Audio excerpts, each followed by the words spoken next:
नमस्कार, मेरा नाम है डॉक्टर पुरु धवन और आज इस वीडियो में आपको बताने वाला हूं वो टिप्स जो आपकी हेल्प कर सकती है आपके किडनी लेवल को डाउन करने में, आपकी किडनी फेलियर को प्रिवेंट करने में।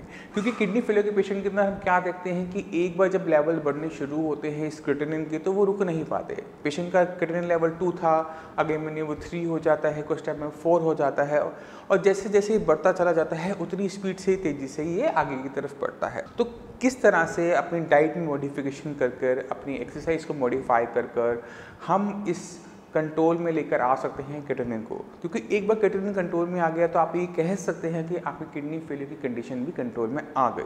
तो शुरुआत करते हैं इस वीडियो की और देखते हैं कि कैसे ये टिप्स आपकी हेल्प कर सकती है। किडनी का काम बॉडी के अंदर होता है खून को साफ करना और खून को साफ करके उसमें जितना भी टॉक्सिक मटेरियल है उसको बॉडी से बाहर निकालना।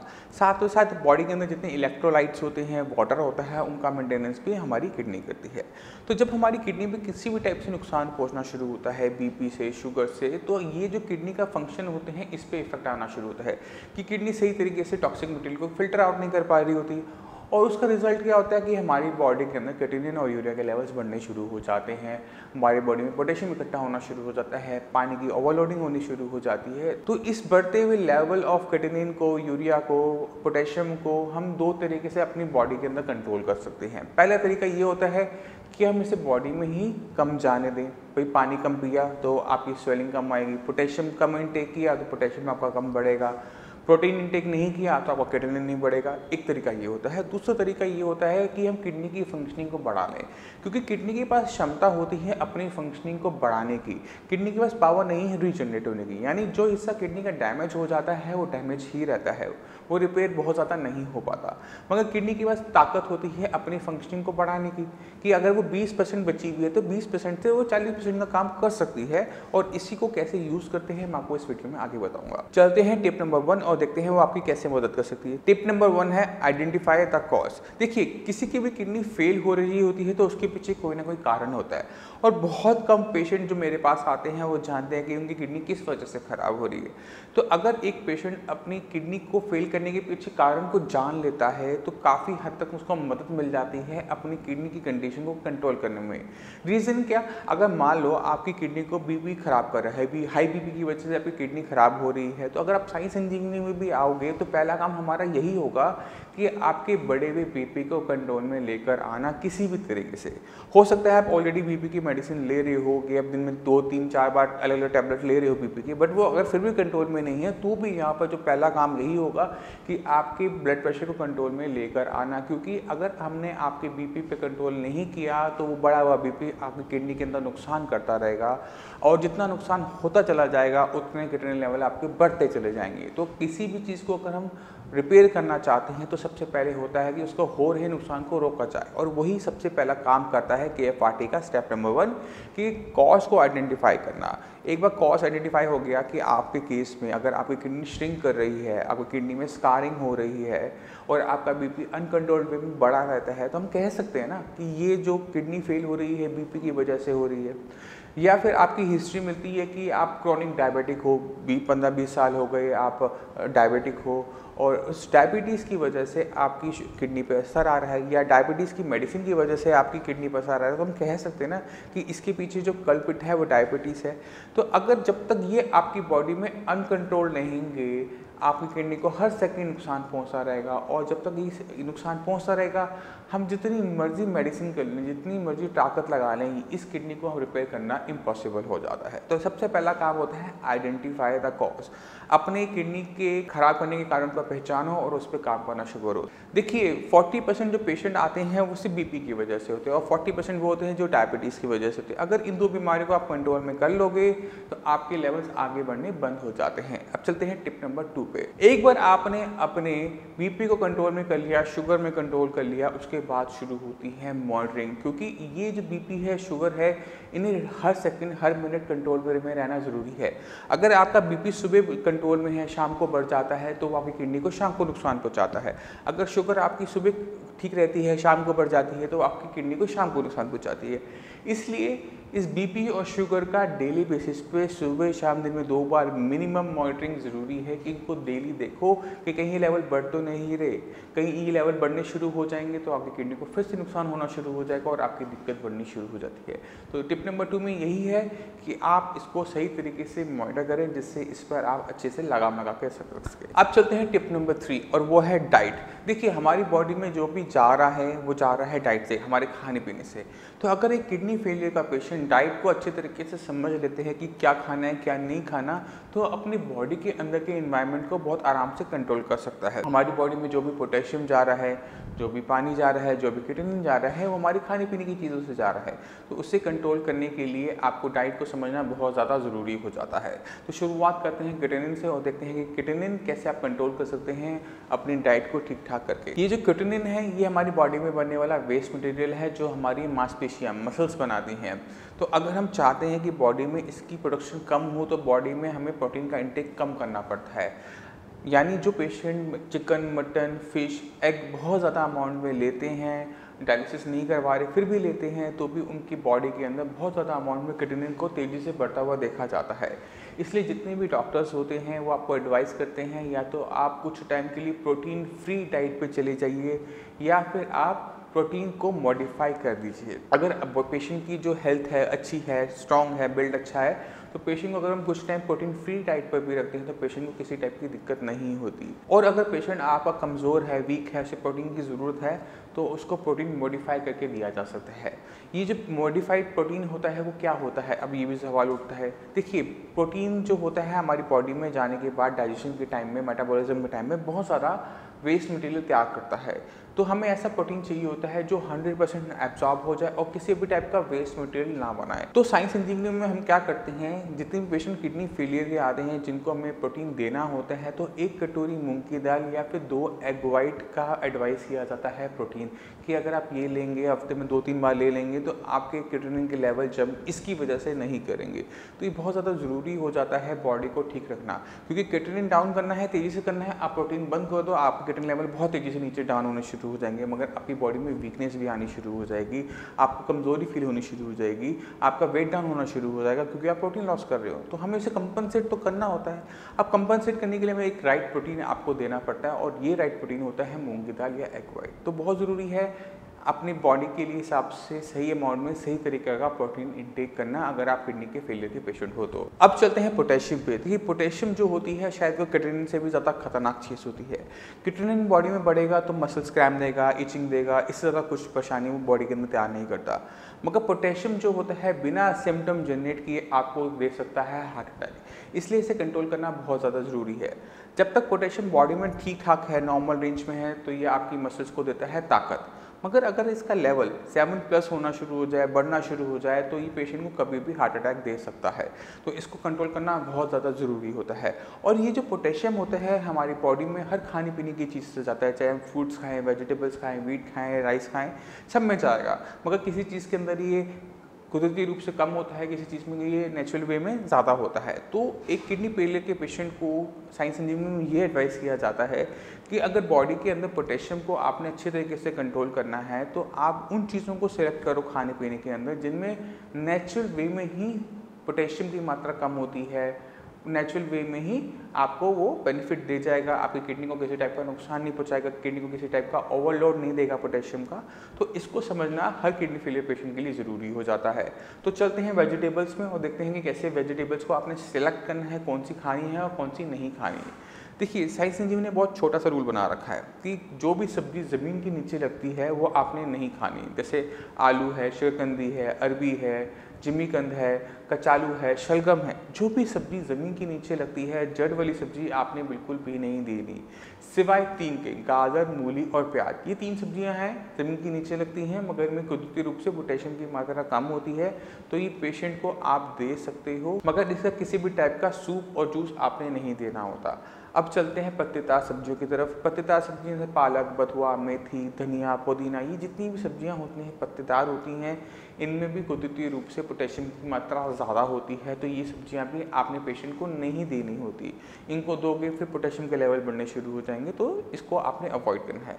जो भी सब्जी आपकी बेल पे, पौधे पे फल की तरह लगती है वो आप दे सकते हो। शिमला मिर्च है, घिया, तोरी, परवल, पैठा, करेला, बैगन, भिंडी, मटर, ये जो भी सब्जियां आप देख रहे हो पौधे पे लग रही हैं, फल की तरह लग रही हैं, अगर आप ये पेशेंट को दोगे तो पेशेंट के जो लेवल होते हैं वो नहीं बढ़ते हुए देखे जाते।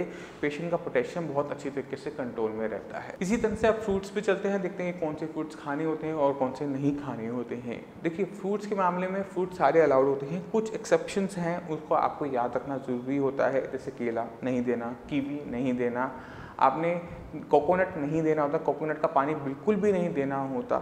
इसके अलावा आपने ड्राई फ्रूट्स, खजूर नहीं देने होते।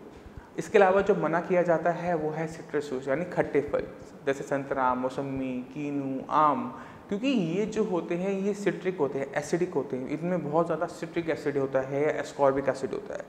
और किडनी फेलियर के अंदर हम एक दिक्कत और देख रहे होते हैं कि बॉडी के अंदर बाइकार्बोनेट्स की कमी हो रही होती है, यानी बॉडी का जो पीएच है वो डाउन हो रहा होता है, हम इसे मेटाबॉलिक एसिडोसिस भी कहते हैं। और जैसे जैसे मेटाबॉलिक एसिडोसिस होता है वैसे वैसे किडनी की जो फेल होने की जो रेट होती है, प्रोग्रेशन होती है, वो बढ़ना शुरू हो जाती है। तो बॉडी के अंदर पीएच को मेंटेन करने के लिए हमें सिट्रिक एसिड्स को, सिट्रिक फ्रूट्स को अवॉइड करना चाहिए।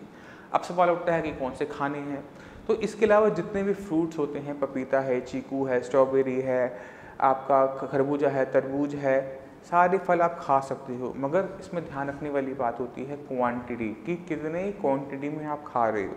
तो हम साई संजीवनी में जितने भी पेशेंट आते हैं उनको एडवाइस करते हैं कि आपने 1 कप ऑफ फ्रूट खाना है।